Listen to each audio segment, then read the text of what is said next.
Summon You by Name이라는 제목으로 말씀 같이 나누죠. 제가 한 절 읽고 그 다음 절은 같이 읽읍시다. 야곱아, 너를 창조하신 여호와께서 지금 말씀하시느니라. 이스라엘아, 너를 지으신 이가 말씀하시느니라. 너는 두려워하지 말라. 내가 너를 구속하였고 내가 너를 지명하여 불렀나니 너는 내 것이라. 내가 물 가운데로 지날 때에 내가 함께 할 것이라. 강을 건널 때에 물이 너를 침몰하지 못할 것이며 내가 불 가운데로 지날 때에 타지도 아니할 것이요 불꽃이 너를 사르지도 못하리니. 아멘. 우리 옆에 있는 분들 좀 축복하죠. 사랑합니다. 축복합니다. 당신은 하나님의 축복의 통로입니다. 아는 사람만 이렇게 하지 마시고 모르는 사람하고도 좀 이렇게 같이 나누면 좋겠다는 생각이 들고요. 제가 영어 이름으로 이스라엘이라는 이름을 씁니다. 근데 원래 제가 뉴질랜드에 처음 올 때 제 이름은 이스라엘이 아니었고 다니엘이었습니다. 특별한 의미는 없었고요. 발음하기 편하고 왠지 스마트해 보이고 그래서 지은 이름입니다. 이게 이제 외국 사람들은 알려줄 때 편하잖아요. DANIEL 발음하기도 P나 F 뭐 이런 거 안 들어가고 V나 B 이런 거 안 들어가고 쉽단 말이에요. 그런데 이것이 제가 한우리 교회 사역자가 되면서부터 문제가 되기 시작했습니다. 무슨 문제인가 하면 제 서네임이 이제 그 라스트 네임이 박이지 않습니까? 다니엘 박. 근데 우리 교회 사역자 중에 다니엘 박이 3명인 거예요. 박지훈 전도사님, 박태수 목사님, 그리고 저. 이렇게 3명. 박태수 목사님은 저보다 한참 어른이시니까 이름 바꾸라고 제가 말씀드릴 수 없고, 박지훈 전도사님한테 이렇게 좀 운을 띄워봤더니 자기가 먼저 쓴 이름이라고 절대 바꿀 수 없다. 그래서 이제 내가 바꿔야 되는구나. 그렇게 생각을 하고 있었습니다. 그래서 지어진 이름이 이스라엘입니다. 사실 제 아내가 지어준 이름이고요. 지어주실 때는 제가 이 이름의 깊은 의미를 잘 몰랐는데 이번에 산 올라가다가 깊은 의미를 알았습니다. 이 이스라엘은 나라 이름이기도 하지만 성경에 나오는 구체적인 한 사람의 이름이기도 하죠. 그 사람의 원래 이름은 야곱이었습니다. 아브라함의 아들이 이스마엘과 이삭, 그리고 이삭의 아들의 이름이 에서와 야곱. 그렇죠. 야곱은 형 에서와 쌍둥이였는데 태어날 때 형 에서가 먼저 나가고 야곱이 급하게 따라 나온 거예요. 그러면서 형 에서의 발 뒤꿈치를 잡고 나왔어요.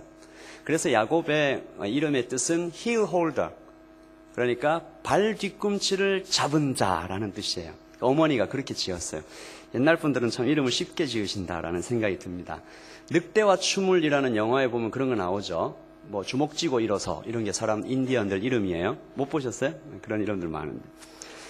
야곱의 형 에서가 장자죠. 그러니까 첫아들이니까 그 아버지의 축복을 이렇게 다 받을 수 있었는데 어느 날 이 야곱이 형 에서가 너무 배고픈 틈을 타서 팥죽 한 그릇을 끓여가가지고 형한테 이렇게 막 꼬셨잖아요.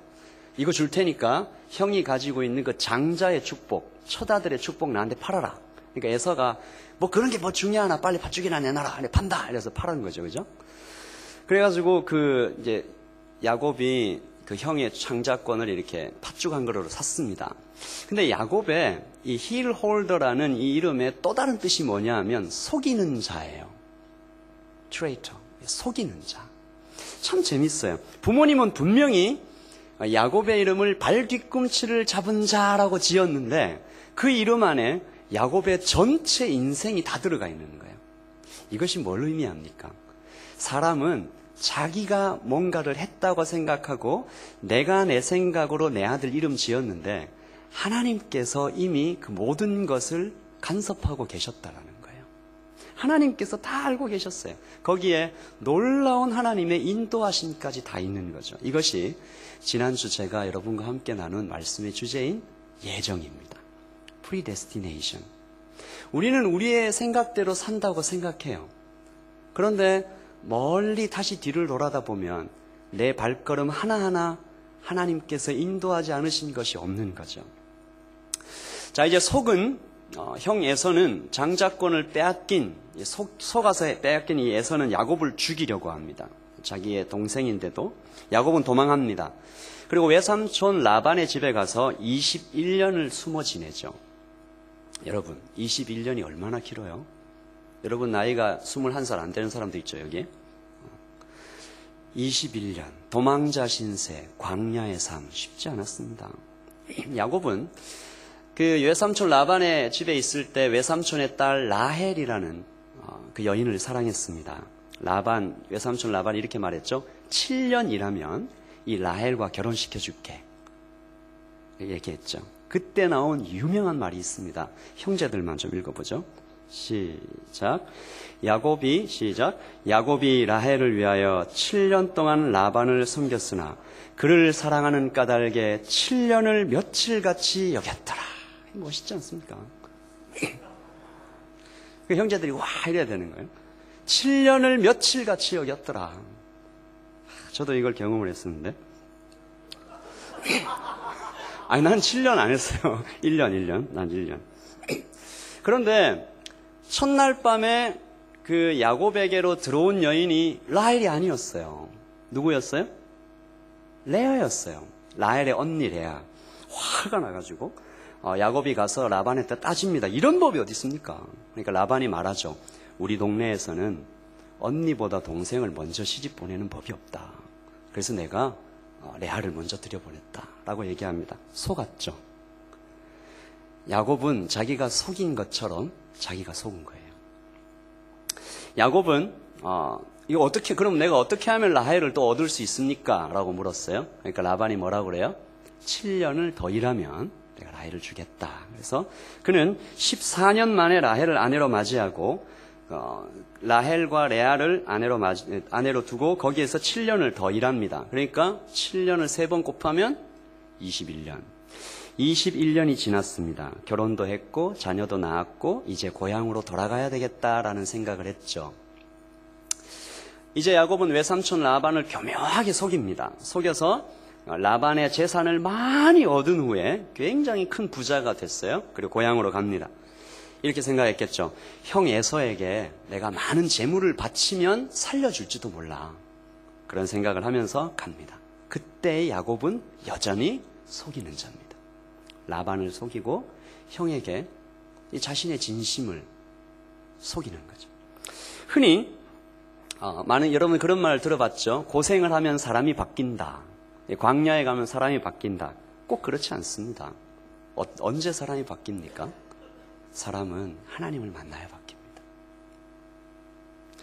야곱은 집에서 쫓겨나는 광야, 남의 집에서 종처럼 죽도록 고생하는 광야, 형 에서에게 혹시 죽임을 당할까 불안해하면서 그 두려워하는 광야를 21년이나 겪었어요.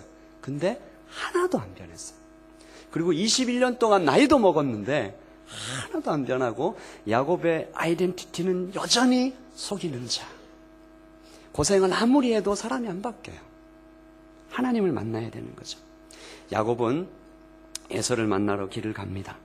떠나는 길에 하나님의 사자들을 만나요. 야곱은 그 만난 하나님의 사자들의 이름을 하나님의 군대라고 부르죠. 히브리어로 마하나임. 그 땅의 이름을 마하나임이라고 이렇게 부릅니다. 두려워하는 야곱에게 용기를 주신 하나님을 만난 거죠. 그러면 그 하나님을 만나면 야곱이 어떻게 해야 돼요? 군대를 만났잖아. 그러면 야곱이 어떻게 해야 돼요? 두려워하지 말아야지. 에서의 군대가 400명쯤 됩니다. 하나님의 군대를 만났으면 야곱이 두려워하지 말아야지. 근데 여전히 두려워하는 거예요. 그러니까 여러분 잘 들어보세요. 하나님을 만나지 않은 사람 변하지 않아요. 근데 하나님을 그냥 건성으로 만난 사람, 예배를 와도 그냥 예배에 참석했다가 가는 사람 변하지 않아요. 야곱도 아마 그렇게 만난 것 같아요. 성경은요, 야곱이 심히 두렵고 답답했다 이렇게 얘기해요. 우리가 그렇지 않습니까? 하나님께서 우리에게 얼마나 말씀을 많이 주세요. 두려워하지 말라, 안심해라, 떨지 마라, 평안을 가져라 라고 얘기했는데 우리 계속 두려워해요. 제가 그런 상담을 얼마나 많이 듣는지 모릅니다. 지금 여러분들을 두렵게 하는 것이 뭔가 한번 생각해 보세요. 하나님의 말씀이 여러분에게 이미 주어졌는데 두려워하고 불안해하고 근심하고, 하나님께서 분명히 얘기해 주셨는데 계속해서 내 마음을 들었다 놨다 하는 그게 뭐예요? 하나님께서 이미 말씀을 주셨는데. 야곱은 얍복이라는 강가에 도착합니다. 이제 이 얍복이라는 강만 건너면 고향이에요. 누굴 만나는 거예요? 형 에서를 만나는 거예요. 너무 무서워요. 야곱은 강을 못 건너요. 거기서 야곱은 아주 비겁한 행동을 합니다. 어떻게 해요? 자기 아내와 종을 먼저 보내요. 이런 찌질한 남편은 만나지 마시길 바랍니다. 이런 남자가 어디 있어요? 비겁하고 악해. 이 재물과 함께 자기 아내와 그 자식들과 종을 먼저 보내요. 뭐 에서가 죽이진 않겠지. 이제 자기 아내와 아이들은 죽이지 않겠지. 이제 그런 생각으로 보냅니다. 보내고 창세기 32장 24절입니다. 같이 읽어봅시다. 시작. 야곱은 홀로 남았더니 어떤 사람이 날이 새도록 야곱과 씨름하다가. 야곱은 홀로 남았더니. 이게 참 성경에서 마음을 쿵 치는 스테이트먼트예요. 야곱은 홀로 남았더니. 가장 지독한 광야. 홀로 남았어요. 그 홀로 남은 그 고독하고 어둡고 불안하고 두려운 그 광야에서 어떤 사람이 딱 나타나요. 그 사람은 성경에서는 천사라고 얘기하지만 많은 학자들은 그때 나타난 천사가 하나님, 그것도 특별히 성자 하나님, 예수 그리스도, 성육신 인카네이션 하시기 전에 그 하나님의 본질을 가지고 계셨던 성자 하나님이다, 그런 얘기들을 많이 해요. 어쨌든 하나님이에요. 하나님이 나타나셨어요. 그리고 하나님께서 씨름을 걸어오세요. 이것을 많은 사람들이 야곱이 열심히 기도했다라고 표현하는데 아닙니다. 야곱이 기도한 게 아니고 누가 먼저 싸움을 걸어오는 거예요? 하나님이 먼저 싸움을 걸어오는 거예요. 이게 무슨 씨름인가?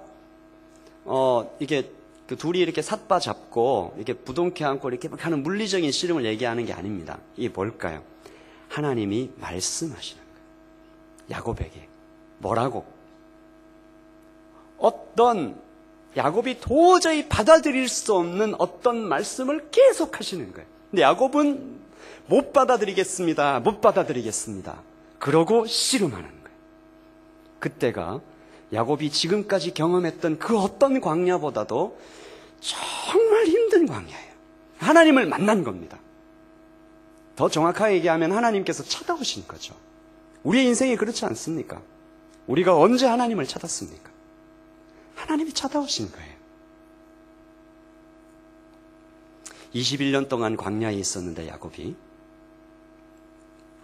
지금 찾아온 광야, 그날 밤이 제일 힘들어. 하나님이 찾아오셔서 계속 얘기하시는 거예요. 이때 사용된 씨름이라는 단어, 이 히브리어가 굉장히 깊어요. 이 씨름이라는 단어 영어로는 웨슬이라고 표현되어 있고 히브리어로는 아바크라고 되어 있는데 to found, 이렇게 내려치는 거예요. 뭘로? 망치로 쾅쾅 치는 거예요. 콘크리트에 우리가 어떤 쐐기둥을 박아 넣을 때 기계 같은 걸로 이렇게 막 치잖아요. 나무에 못을 박아 넣을 때 망치로 꽝꽝 치잖아요. 이 아바크의 또 다른 뜻은 to make dust, to make small, 먼지가 될 정도로, 아주 그냥 부서질 정도로 쾅쾅 치는 거예요. 야곱이 지금 이 광야를 겪고 있는 거예요. 야곱과 비교도 할 수 없겠지만 저도 최근에 이 씨름을 조금은 경험했습니다. 우리 아까 혜림 자매가 나와서 그 트램핑에 대해서 좀 얘기를 했는데요. 저도 좀 잠깐 얘기를 할게요. 지난주 주일날 저녁에 아주 밤늦게 야간 산행을 했습니다. 밤에 가지 말라고 하는 사람의 의견들이 100사람이나 있었지만 고집을 피고 갔습니다. 이렇게 생각했습니다. 제가 먼저 올라가서 나머지 10명에게 이렇게 불을 피워놓고 좀 이렇게 있어야 되겠다, 그렇게 생각하고 나머지 10명에게는 우리가 그 글로우 스틱을 중간중간 해놓을 테니까 따라와라. 그리고 먼저 올라갔습니다. 혼자 올라가는 건 조금 무서워서 근수랑 창훈이를 데리고 올라갔는데 중간에 창훈이 나고 하시고 창훈아 미안하다. 제가 창훈이를 버리고 갔습니다. 거기다가 그 캄캄한데 불 끄면 이 손바닥도 안 보이는데 창훈이가 못 따라오길래 그래 창훈아 너는 여기서 주님을 만나라 이러면서 올라가는데 내 다리에 쥐가 온 거예요. 그러면 아까랑 똑같은 상황이 된 거죠. 못 따라오면 이렇게 버리고 가는 거야. 그래서 내가 근수한테 네가 먼저 올라가라 나를 버리고. 그래서 근수는 먼저 올라갔어요. 이제 홀로 남았죠. 혼자 남았어요. 다리에는 쥐는 오고 너무너무 아프고 근수한테 이제 표는 못 내고 나는 괜찮아 잘 올라갈 수 있어 그래서 딱 혼자 보내고 무서웠습니다. 나이가 많이 넘었는데 무섭다 이러니까 좀 찌질해 보이는데 진짜 무서웠습니다. 여러분들도 한번 가보시죠. 이 불을 끄면 정말 아무것도 안 보이는데 조용하면 괜찮은데요. 가끔 새가 울어요. 정말 무서웠어요. 이렇게 가면서 하나님을 불렀습니다. 하나님 저하고 지금 같이 계시죠? 저 옆으로 와주세요. 하나님 응답하지 않으십니다. 왜 하나님 내가 이렇게 간절히 필요한데 지금 나 완전 무서운데 왜 하나님 저한테 오셔서 이렇게 대답하지 않으십니까? 계속 불러요. 그러다가 이제 기도가 나중에 바뀌어요. 하나님 저 말씀 한 구절만 주세요. 그러면 제가 살겠습니다. 하나님께서 저한테 오시는 것이 그 어떤 이렇게 그런 내가 좀 웃긴 생각인데 캄캄한 데 가는데 하나님 여기 와주세요. 그런데 하나님 진짜 딱 나타나면 진짜 너무 무서울 것 같은 거예요. 여기 왔다 이런 딱 나타나시면 생각을 얼마나 무섭겠어요. 그래서 그건 아닌 것 같고요. 나타나지 마시고 그 말씀 한 구절만 좀 주십시오. 이렇게 기도를 바꿨어요. 제게 주신 말씀이 이거였어요. 내가 너를 지명하여 불렀나니 너는 내 것이라. 짧은 말씀을 하나 주셨어요. 그래서 이것을 계속 반복하면서 올라갔습니다. 내가 너를 지명하여 불렀나니 너는 내 것이라. 내가 너를 지명하여 불렀나니 너는 내 것이라. 너무 길잖아요. 그래서 좀 짧게 했습니다. 숨차서 내가 너를 지명하여 불렀다. 이렇게 하다가 이것도 너무 길어서 또 줄였습니다. 내가 너를 불렀다. 그래서 이 단어를 가지고 올라가기 시작합니다. 내가 너를 불렀다. 내가 너를 불렀다. 하나님께서 나를 불렀다. 하나님께서 성훈이를 불렀다. 하나님께서 성훈이를 불렀다. 그렇게 계속 암송을 하면서 올라가는데 그 말씀이 제 안으로 깊이 들어오는 거예요. 그러면서 그 말씀이 이렇게 바뀝니다. 주께서 성훈이를 애타게 부르셨다. 지금까지 애타게 부르고 계셨다. 하나님께서 제게 이렇게 말씀하시는 것 같았습니다. 성훈아, 내가 너를 얼마나 애타게 불렀는 줄 아냐? 내가 너와 대화하기 위해서 너를 얼마나 많이 불렀는 줄 아냐? 너는 근데 스마트폰, 인터넷, 사역, 사람들과의 대화, 이런저런 일들에 귀 막고 눈 막고 내 목소리 듣지 못하지 않았느냐?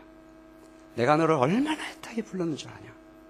볼지어다 내가 문 밖에 서서 두드리노니 누구든지 내 음성을 듣고 문을 열면 내가 그에게로 들어가다 하지 않았겠느냐? 내가 너를 얼마나 애타게 불렀는 줄 아냐? 정말 많이 울었습니다.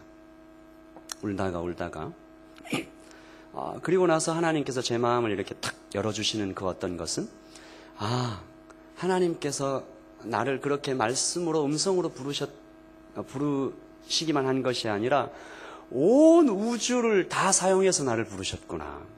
그리고 나서 그 마음이 들고 나서는 내게 스쳐가는 그 나무 한 그루, 풀 한 포기, 돌 하나, 이 공기 한 점, 이 모든 것들이 다 하나님께서 나를 부르시는 그 음성으로 들리는 거예요. 이 모든 것을 사용해서 나를 그렇게 애타게 부르셨구나. 난 대답도 안 하고 하나님한테 맨날 딴 데 가가지고 내가 원하는 방법으로 그리고 나서 제가 그 올라가는 길이 굉장히 기적적으로 회복되고 참 깊어지고 하나님과 이렇게 기쁜 마음으로 끝까지 올라갔었습니다. 사랑하는 우리 청년 여러분, 저만 그렇게 부르셨을까요? 여러분도 부르고 계시지 않겠습니까? 여러분에게 참 고독한 순간이 필요한 것 같아요. 스마트폰을 끄고 모든 일들을 내려놓고 생각들을 다 접고 하나님 앞에 무릎 꿇는 그 시간들이 매일매일 있었으면 좋겠다라는 생각이 듭니다. 자, 제가 이제 그런 경험을 하니까 제 마음이 어떻게 됐습니까? 살짝 교만해졌습니다. 나는 하나님을 만났다. 그래서 이제 그날 밤 잘 자고, 우리 태중 형제랑 성철이가 구워주는 고기를 잘 먹고, 아주 맛있게 먹고, 산에서 먹으니까 진짜 맛있다. 그리고 나서 이제 그 다음날 내려왔습니다. 내려올 때, 저는 정말 꿈에도 생각하지 못했습니다. 어제 저녁에 그 어둠에서도 잘 올라오던 아이들이 내려가는 환한 길에서 길을 잃으리라고는 정말 생각도 못했습니다. 그래서 저랑 나머지 2명이 같이 이렇게 딱 내려가는데 이 친구들은 내려오자마자 5분 만에 길을 잃고 반대쪽으로 간 거죠. 가다가 보니까 뒤에 아무도 안 따라오는 거예요. 나머지 10명이 길을 잃은 거예요. 그때부터 제 인생의 광야가 찾아옵니다. 얘들이 길을 잃었구나. 다쳤으면 어떡하지? 그때부터 시작된 약 9시간 정도 주님 앞에서 깨뜨려지는 겁니다. 참 재미있는 것은 그렇게 걸어가다가 하나님 앞에 하나님 얘들이 다 무사하다는 것을 저한테 좀 사인으로 보여주세요 라고 기도를 했는데 하나님께서 사인을 탁 보여주셨어요. 우리 지혜가 갖고 가던 그 랜턴을 이렇게 떨어뜨리고 가셨더라고요. 그래서 랜턴이 탁 눈에 보여서 얘들 안전하구나. 제 마음대로 그렇게 사인으로 받고 와 좋다 이랬는데 진짜 재밌죠. 한 30분 만에 까먹었어. 까먹고 나서 나머지 8시간 동안 죽을 만큼 고민하는 거예요. 내가 왜 먼저 내려왔을까? 좀만 기다릴걸. 왜 얘들한테 길을 안 가르쳐줬을까? 얘들 가다가 다치면 어떡하나? 그 9시간 동안요. 죄책감, 내 생각, 내 경험, 내 판단이 다 실패했구나. 내가 완전히 찢어지는 경험을 합니다. 그 9시간 동안. 제가 그 경험을 다 하고 나서 내려와서 이 말씀을 다시 볼 때, 그날 밤에 야곱이 이런 심정이었구나. 내가 생각했던 것, 내가 판단했던 것, 내가 경험했던 것, 이 모든 것들이 다 주님 앞에서 올바르지 못했구나. 라는 것들을 발견하고 제 정체성을 발견하죠. 나는 아직 여전히 야곱이구나. 나는 속이는 자, 나는 강도, 나는 쓸모없는 자구나. 야곱이요. 그날 밤에 하나님과 씨름하면서 하나님이 그 야곱을 쾅쾅 치면서 뭐라고 하셨을까요? 너는 속이는 자야. 너는 쓸모없는 자야. 너는 내 앞에 무릎 꿇고 엎드려. 제발 네 지혜를 의지하지 말고 넌 지금 그 앞에서 꿇어 엎드려. 그렇게 계속. 그 야곱은 자신의 진짜 정체를 발견케 하시는 그 하나님의 부르심 앞에 너무 괴로운 거예요. 인정을 못하는 거예요. 아니요. 괴로워합니다.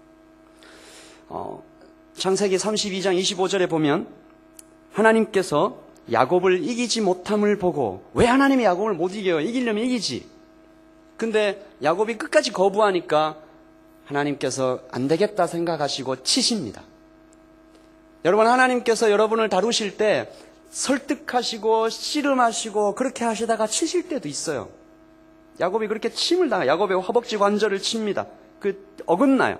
그리고 나서 그게 중요한 게 아니고 그 다음에 하나님께서 날이 세려하니 내가 간다라고 얘기하십니다. 이게 무슨 말입니까? 하나님이 떠나려고 하시는 거예요. 야곱이 깜짝 놀래고 그 본질을 깨닫습니다. 하나님이 이제 지금 날 떠나시면 나는 끝장이구나. 나는 이 강 건너가야 되는데 에서한테 죽는구나. 하나님께서 나에게 일부러 찾아오셔서 나를 깨끗이고 하시는 그 긴 여정이 이제 마침내 끝나고 나는 아직도 주님 앞에 굴복하지 못하고 여기서 끝나는구나. 밤이 새도록 그렇게 하다가 하나님께서 허벅지 관절을 치는 그 고통 속에서 마침내 깨닫고 야곱이 무릎을 꿇습니다. 주님 가지 마세요. 주님 가지 마세요. 주님이 가시면 저는 끝입니다. 여러분 이 고백을 드리십니까? 베드로가 바로 이런 고백을 드렸어요. 그때 하나님께서 질문하시죠. 같이 읽어봅시다. 시작. 그 사람이 그에게 이르되 내 이름이 무엇이냐? 그가 이르되 야곱이입니다. 그냥 자기 이름 야곱입니다. 이거 대답한 거 아니잖아요. 그가 이르되 나는 속이는 자입니다. 제 이름은 강도입니다. 히브리인들에게 이름은 굉장히 중요한 의미를 가져요. 근데 그때 야곱이 말했을 때 그 야곱은 heel holder라는 의미로 얘기한 게 아니잖아요.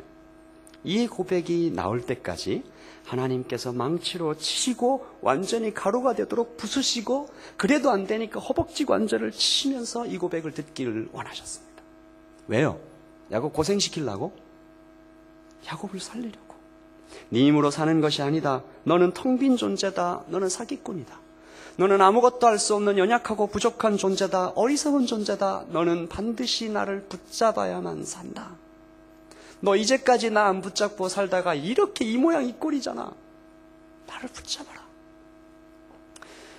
하나님께서 야곱의 그 고백을 듣자마자 바로 선포하십니다. 그가 이르되 내 이름을 다시는 야곱이라 부를 것이 아니요 뭐라고요? 이스라엘이라 부를 것이니 이는 내가 하나님과 및 사람들과 겨루어 이기었음이니라.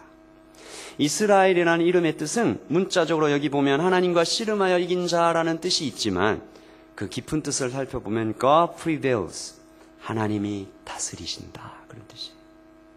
야곱아, 너의 이름이 이제 이스라엘로 바뀌었어. 너는 이제 내가 다스리고 너는 거기에서 순종하고 이렇게 살자라고 얘기하는 거죠. 이제 오늘 말씀을 다시 한번 보십시다. 제가 산에서 받은 말씀으로 여러분과 함께 나누려고 이 말씀을 오늘 설교로 나누려고 가져왔는데요. 같이 읽어봅시다. 시작. 야곱아, 너를 창조하신 여호와께서 지금 말씀하시느니라. 이스라엘아, 너를 지으신 이가 말씀하시느니라. 너는 두려워하지 말라. 내가 너를 구속하였고 내가 너를 지명하여 불렀나니 너는 내 것이라. 이 말씀이에요. 여러분 이 말씀 보고 좀 이상한 거 못 느꼈어요? 하나님께서 야곱도 부르시죠. 그리고 이스라엘도 부르세요. 야곱도 부르고 이스라엘도 부르세요. 두 이름을 동시에 부르시는 이유가 뭘까요? 야곱도 부르시고 이스라엘도 부르시는 거예요. 죄인 야곱은 이스라엘이 되기 전에는 사랑받지 못한다 그런 게 아니라는 거예요. 하나님은 지금 여전히 야곱인 여러분도 부르고 계세요. 이스라엘이 되지 못하고 여전히 야곱으로 나 하나님을 100% 따르지 못하겠어요. 저 재고집을 아직 못 걷겠어요. 하나님께 제 인생 완전히 드리지 못하겠어요. 하나님이 아무리 나한테 얘기해도 저 사람 용서 못하겠어요. 하나님이 아무리 나한테 그렇게 얘기해도 이 상처 못 버리겠어요. 이 헌신할 수 없어요. 라고 얘기하는 그 야곱도 여전히 하나님께서 부르시는 거예요. 그 야곱에게도 똑같은 말씀을 주시는 거예요. 야곱도 여전히 주님의 사랑 안에 있다는 거죠. 그리고 하나님께서는 그 야곱이 이스라엘이 되기를 너무 간절히 바라고 계시는 것입니다. 야곱에게 또 이스라엘에게 하나님이 이렇게 말씀하십니다. 세 가지죠. 첫 번째입니다. 뭐죠? 두려워하지 말라. 두려움은 왜 생길까요? 두려움은 하나님을 모르면 생깁니다.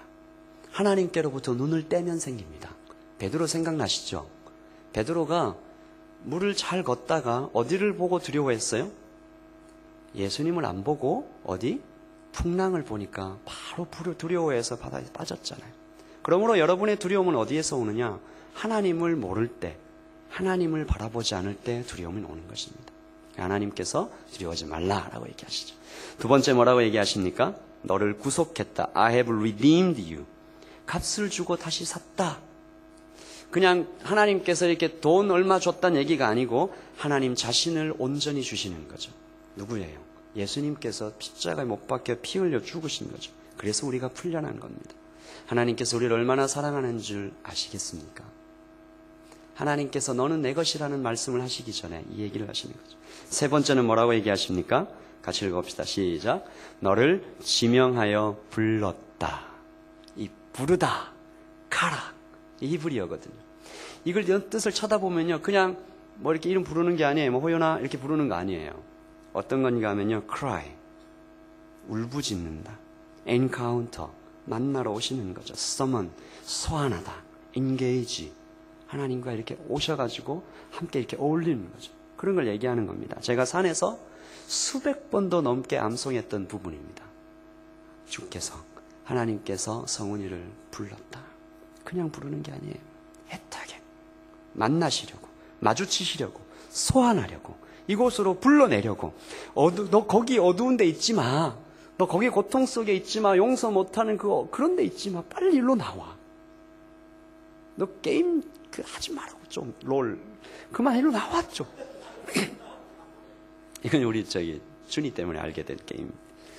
불러내는 거예요. 하나님께서 부르시면 소환하면 나오게 돼 있어요. 나오는 거죠. 그리고 말씀하십니다. 마지막으로 뭐라고 얘기하세요? 너는 내 것이라. 우리 같이 해봅시다. 시작. 너는 내 것이라. 자기 이름을 넣어서 한번 불러봅시다. 성훈이는 주님의 것이라. 시작. 또 성훈이는 주님의 것이라 따라한 사람 없죠? You are mine. 너는 내 것이라. 하나님께서 여러분 이름을 부르시면서 내가 너를 지명하여 불렀는데 너는 내 것이라 이렇게 얘기하시기 위해서 뭐 하셨는지 아세요? 성경에는 하나님께서 장가들었다 이렇게 얘기하세요. 우리를 신부로, 그리고 그 신부에게 하나님께서 장가들었다 이렇게 얘기하세요. 호세아서에 보면 내가 내게 장가들어 영원히 살되 공의와 정의와 은총과 긍휼이 여김으로 내게 장가들며 진실함으로 내게 장가들리니 내가 여호와를 알리라. 호세아가 장가든 여인은 고멜이었습니다. 창녀. 이스라엘 전체에서 아무도 거들떠보지도 않는 여인. 그 여인에게 호세아가 장가드는 거죠. 그처럼 여러분이 어제도 하나님을 떠나고 하나님 앞에 죄짓고 그랬습니까? 오늘 아침에도 하나님 앞에 참 부끄러워서 고개 못 들 정도로 그렇습니까? 저도 그렇습니다. 근데 이런 우리에게 하나님께서 장가 드신다잖아요.